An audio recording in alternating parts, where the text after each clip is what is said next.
Superfoods for me represent an amazing opportunity to quickly transition into high vibrational, high energetic, high nutrient dense foods that can provide healing and energy and well-being in a way that's easy to consume. Technically, superfoods fall somewhere between normal functional food and herbal medicine. Where normal functional food will be the bulk of your diet, herbal medicine will be a medicative approach. So if you've got a disease, if you've got an ailment, you take herbs. Foods you eat all the time, herbs you have occasionally because they're very strong. You can't have a lot of it, so you can overdose on it. Superfoods fall in between because they provide the functional simplicity of eating it on a daily basis, but they also provide the healing benefits of the herbs. So they're medicinal, but they're functional. Now, when I talk about a superfood, I'm not just saying this is a superfood and that's a superfood because I think that they should be superfoods. I'm working with cultures around the world that have been using certain foods for sometimes centuries in their nutritional and healing regimes, and they've been tried and tested for that long. You know, Western science has now come along and verified that they're incredibly dense in certain nutrients and rich in minerals and vitamins and amino acids and all the things we need from food. But what I'm looking at is the ancient traditional wisdom, because they know from experience that it's good. And for me, food is not about someone breaking it apart in a lab and going, okay, it's good because it has vitamin C and it's got vitamin D and all the rest of the stuff. And then trying to synthesize those elements and give it to you because you're deficient in one of them. It's not a holistic approach to nutrition. Nutrition is really about eating the whole food in the way it was presented by nature so that you get the benefit of all those synergistic ingredients. And that's where superfoods come in. They're a way of supplementing, but they're whole food supplements. They aren't fractions, they aren't extracts, they aren't splitting apart the food into chemical constituents the way it's being done today. When you eat a whole food, your body goes, okay, I know what that is. I know what to do with the vitamin C. There are enzymes present that tell me what's going on with that food. And that's where the healing benefit comes in, because your body can take it in, absorb it, and utilize it. And if you just look at something like vitamin C, for example, ascorbic acid produced from coal tar or petrochemicals in a lab to look nature identical will never, ever, ever give you the same effect and benefits as vitamin C, say, from an orange, or from acerola berry, or from acai, or from camu berry, which is the highest known vitamin C food on the planet at the moment. There are a couple of reasons for it, but the primary one is that in its petrochemical form, it has no energy.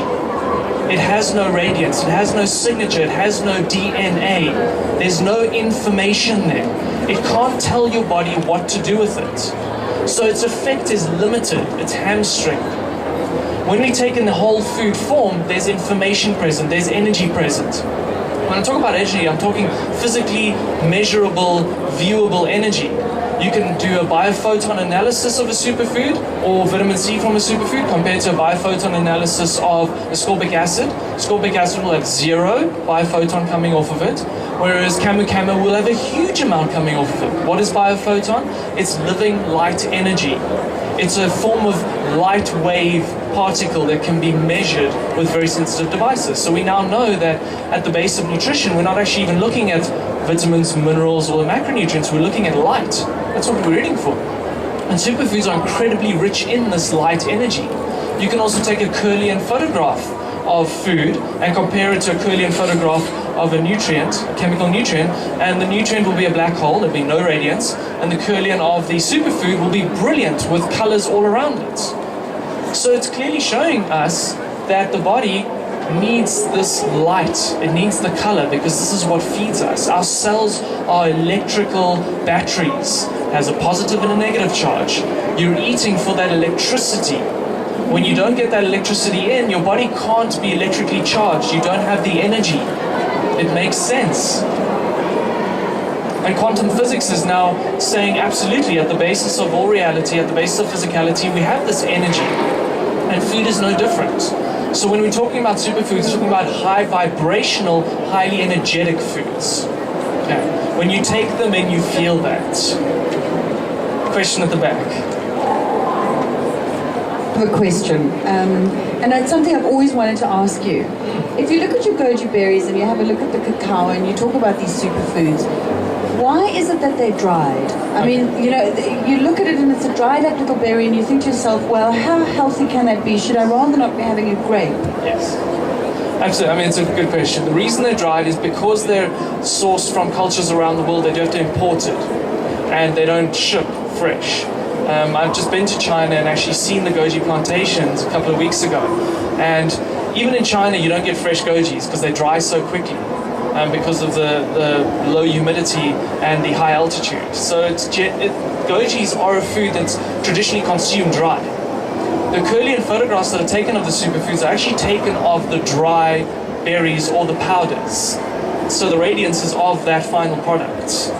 Now, if you're in the Amazon and you can get your hands on fresh cacao, as I've done, because I've been to Ecuador to see how cacao grows, I mean, that's amazing, the fresh fruit itself. So we try and get it as close as possible. They dry it under 40 degrees Celsius, so there's no damage from heat. It's packed very carefully, it's microbially clean because it's washed well. So we get it in as close to the natural version as possible. What I also recommend is you take goji berries home, you soak them overnight, you plant them in little trays, and you grow your own goji bushes. Because the goji berries have 40 viable seeds in every single berry, so they can grow at home. Absolutely. I mean, don't buy it from me, grow your own. That's one of my primary purposes in the message that I bring out in our courses is get into growing your own food. Because that's how you really take back your power. Because until you can feed yourself from what you grow, you're always relying on other people to keep you alive. And there's something very wrong with that.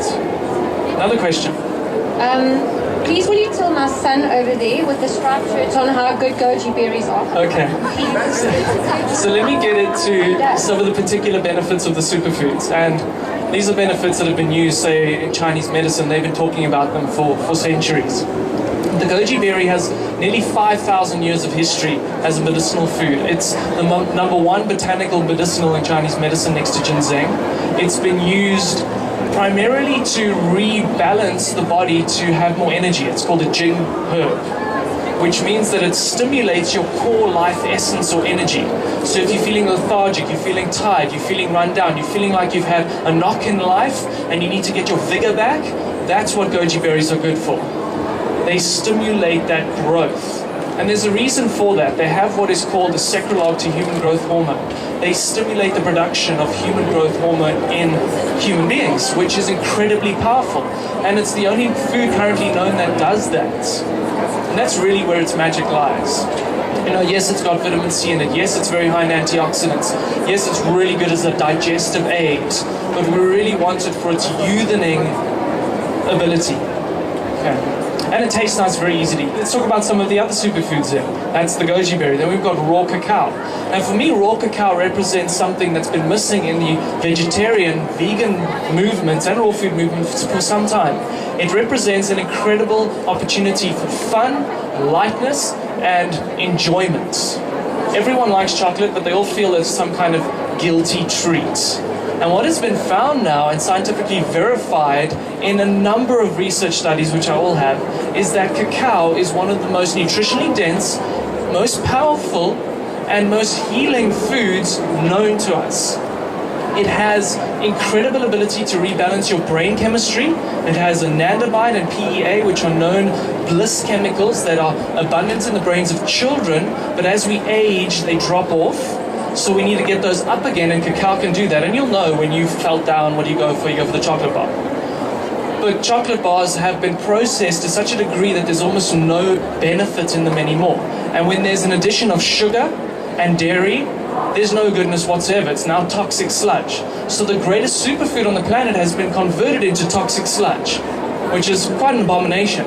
So what I'm trying to do is bring the original food back into the awareness and into the mouths and bodies of people so they can experience that. So one of the first benefits with cacao you'll find is a feeling of lightness, of fun, and a feeling like things just lift, things feel better, which is really its most important thing. Beyond that, it's also incredibly rich in magnesium, which is one of our primary alkalizing minerals and very important for heart function. It is also incredibly rich in antioxidants. It is the highest known food functional food and antioxidants. It has 3 times the antioxidants of goji berries, and goji berries are already incredibly high. And that's chocolate, raw chocolate. But when you roast it, you lose over 90% of the antioxidant concentration. So the studies that you may have heard of about dark chocolate being good for antioxidants, it's 1/10 of its potential, 1/10. And it's interesting because if you look at human beings, we also function on 1/10 of our potential. And it's something that you experience in reality at the moment, is that there just isn't this reaching out to our highest potential and our highest abilities. Superfoods and raw foods allow us to have access to that, which is why I love it. So that's raw chocolate, and with raw chocolate, you put it in smoothies, you put it in desserts. You know, I mean, when I tell parents who can't feed their kids healthy food, make them chocolate mousse for breakfast, chocolates for lunch at school, chocolate smoothie for dinner, and they're like, how good can that be? I'm like, it's brilliant. You mix barley grass and wheatgrass powder in with the smoothies and the chocolates, you mix all the superfoods together, and they drink it and they love it. The taste is amazing, and they're getting nutrition on a level that is beyond what most people will get in a week of consuming cooked, damaged, standard Western food. So that is why I love cacao. It's almost like the gateway superfood that allows you to get into maximum nutrition. Because traditionally in Mexico it was used as a carrier of medicine. It acts like a delivery system for nutrients. So when you mix things like goji berries, like wheatgrass powder, like camu berry, and with the chocolates, you get an incredible boost from the cacao being present with those nutrients. So I totally love chocolate. Can we do one of your courses? So we run workshops around the country throughout the year, 3 times a year in Johannesburg, and 6 times a year in Cape Town, and twice a year in Durbs. Have a look at our website. We've got a listing on the courses we're about to run. We'll be in Joburg in 3 weeks' time, and then we'll be back here again beginning of December. They do fill up really fast. We only take 60 people on a course. And this course will be 40 because we've got a slightly smaller venue. So contact our office, have a look at our website if you want to join.